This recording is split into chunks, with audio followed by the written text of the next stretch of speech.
Today I'm with one of my favorite winemakers, Bruce Regalia, the winemaker at Wild Diamond Vineyards in Lake County. Bruce, good to see you again. Good to see you too. What is in our glasses right now? So this is Syrah from 2016 vintage from this vineyard, and actually it's the vineyard immediately behind us. This is Syrah behind us, right. Yeah, wow.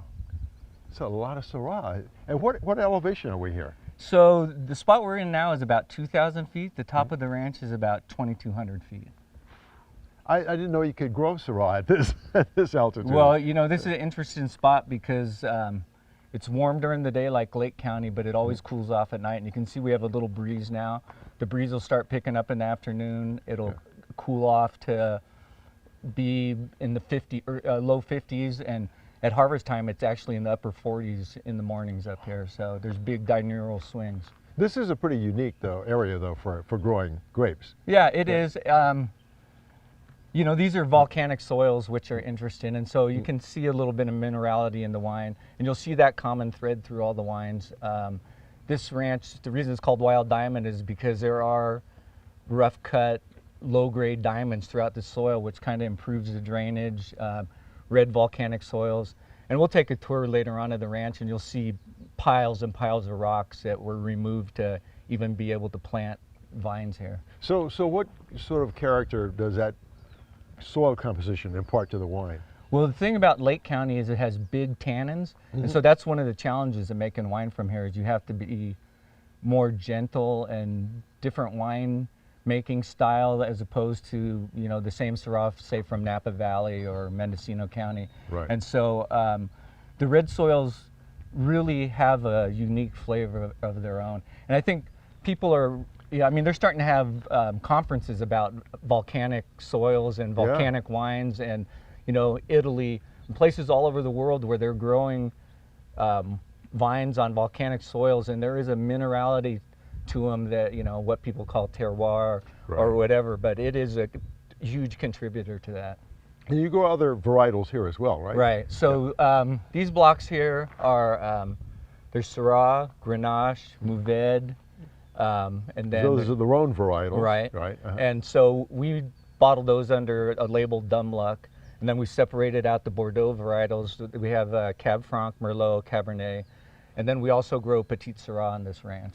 Now, I already understand why Wild Diamond is the name of one of the labels for the Bordeaux varietals. Why Dumluck for the Rhone varietals? I think you should ask Robert about that when you interview him, because that's Robert's thing. And, you know, Robert's somebody that believes in serendipity, and he has a good backstory for that. We'll hear her story on that. But I'm more interested then in what characteristics are unique to your wines because of the unique terroir in which you grow these grapes. Well, I think, you know, for me, I like to make wines that go with food. You know, they can be drunk by themselves, but also stand up to food. And the wines from here definitely do that. Yeah.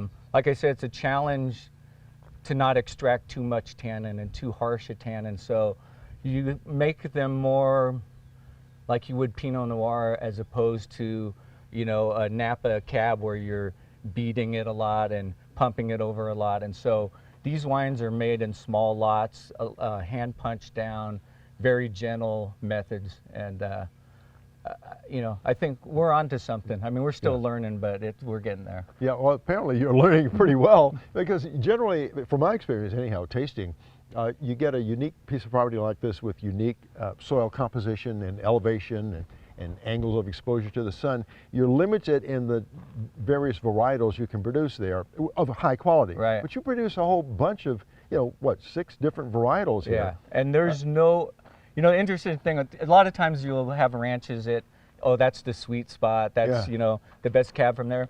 There's not a spot on this ranch we found that we don't like. And we're selling a lot of fruit out of here now too, and the people that buy the fruit are ecstatic to get it, and it's, I mean, it's a very unique spot. That's the first thing. Visually, it's gorgeous, but the fruit is unbelievable. So in the heart of the growing season, say mid-July like this, what is a typical day like in terms of temperature, cooling, warming, breezes? Yeah, so the day will start out maybe in the low 50s. I think this morning it was 52 or so. And then it'll warm up into mid-90s or so by about 3 o'clock. And then we start getting the breeze, And this is an early breeze today that we're getting, but usually typically the breeze starts at 2, 3 in the afternoon and gets a little bit stronger until the sun goes down. So it starts cooling off again. So you get these big temperature swings, and then it's cool at night. And so you don't get fog up here, but No. you get that cooling breeze though. Yeah. So you don't really need the fog, I guess. Yeah, exactly. What's the greatest challenge growing in a location like this? Well, you can see this year the biggest challenge is bigger. I mean, there's a lot of vine vigor, a lot of vegetative growth, and so you can see how much fruit's hanging here. We have not gone through and thinned fruit yet, but we've left fruit on because what it does is it kind of slows the vines down a little bit. If we knock it off that fruit and there's only half the amount of fruit on there slowing it down, they're going to just keep growing. So at this point, we're trying to slow things down. In the next couple of weeks, we'll be going through and thinning clusters. It's been hedged once already. Start pulling leaves around the clusters and get stuff dialed in for harvest. Do you have a favorite varietal or favorite blend that you make? I know it's probably like saying, do you have a favorite child? No. Because I know you love all of your wines. Well, you know what? One of the most interesting wines we've made from here, and it was before Robert bought the property, is there was some leftover Cab Franc, Merlot, and Cabernet. And so a friend of mine was managing the vineyard. He called me up. And so I took all the fruit and co-fermented it and made this Bordeaux blend that's unbelievable. Yeah. And so it's fun because you have a large palette of things to work with. So the Rhones, for instance, we make a GSM blend. Yeah. And that's fun because, there's no rules. It has to have Grenache, Syrah, and Mourvèdre. And, it's fun to do blends. See, I find that fascinating because so many winemakers in Northern California make Bordeaux-style blends. So you can find lots of Cabernet and Merlot, and Cab Franc, Petit Verdot and Malbec, and you can find single varietals of the Rhone wines too, but not many Rhone-style blends like your GSM. Yeah. You're one of probably very few people doing that here, right? Yeah, I don't know how many people are doing it. Not too many in Lake County, but it's fun to do. I mean, if you sit down at a table, and I do it with friends. I have people over to the house, and I'll pull barrel samples of all the wines for here, for instance, and I'll invite friends over to taste them. In my neighborhood, there's 7 winemakers that live on my block. So I'm lucky. I get to taste a lot of their things and a lot of different things, and it's great to have input.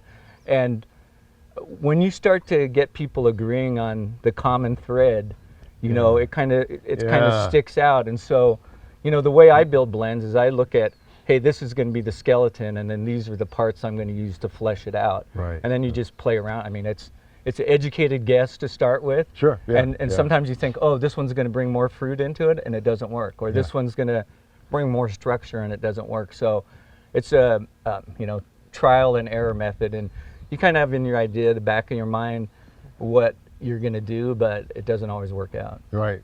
You mentioned that these wines are food friendly. What do you like to eat, for example, with your Rhone varietals and your Rhone blends? I love to eat wild game, so I think venison is phenomenal with this. Gosh, I think stronger meats. This Syrah is really good with a duck breast. Goose. I go goose hunting. Even a lame duck, right? No, dumb luck. Is what I meant. That's what I was thinking of. Oh my gosh! And what about the Bordeaux varietals? A great ribeye.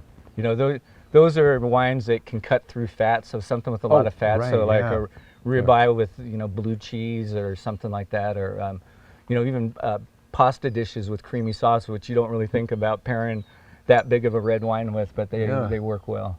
Well, so what's next? Any new ideas about new varietals, new blends, or any new direction in your winemaking? So, like we were saying, the cool thing about this property, you can grow almost anything here. Yeah. And this block, in fact, used to be Sauvignon Blanc. We're going to plant some more Sauvignon Blanc here because this was grafted, and there's some Sauvignon Blanc vines in here still. And when you come across one, a mountain Sauvignon Blanc is unbelievable because they retain acidity. They're really different than anything grown on the valley floor. Yeah. And I'm going to say 2 years ago, we planted an acre of Albarino that I'm really excited about. And we'll get some fruit off that next year and start playing around with it. But, I like acidic white wines, stuff that's refreshing and, not too oaky and just, stuff that shows off the fruit, because to me, oak should be a component of the wine, but it shouldn't nothing should overpower the wine. Everything should be a tension of, the tannins fighting the fruit, fighting structure, fighting mouthfeel. And for me, I always build the wine by aroma first, because Mm-hmm. if you don't like the way it smells, you're not You're not going gonna like the way to taste that's it. right. And they're so tied so closely together that you know, that's where I start. Yeah. And then I start looking at mouthfeel and where it hits you on the tongue, and does it coat your whole tongue? Does it have a finish? What's the entry like? Is it showing off the fruit nice? And every vineyard's different. You Yeah. know, it's you know, it's trial and error. You just learn after a while that, hey, this Cooper works with this vineyard, this Cooper doesn't work, you know, and it's not that the Cooper's better or not. It might work with another vineyard great, and you Yeah. find that out, but it takes a while to learn. Well, since you've already had Sauvignon Blanc up here, you know that you can make good white wine up in this piece of property at this altitude. But I never would have thought that in a location that gives you such, you know, rich, complex red wines, that you could grow this delicate white wine grapes. Well, the interesting thing about growing white wines at high elevation, you get longer hang time. So you get a different flavor development than if you're growing them in Findlay or, you know, Kelseyville or down on the valley floor. And Lake County has a lot of Sauvignon Blanc, and they have a lot of great ones. And those vineyards down there, you can hang, you know, 10, 12, 14 tons an acre and still make nice wine. Here it's going to be a different thing. It's going to be, you know, probably more in the 5 ton an acre range, but really developed flavors, and I'm excited about it. Okay, well, now that you've stimulated my interest, I want to learn more. Maybe walk through the vineyard with you a little bit later. All right, yeah. But meanwhile, I'm going to enjoy the rest of this Syrah. Yeah. Bruce Regalia. Thank you, sir. Cheers. Cheers. Okay.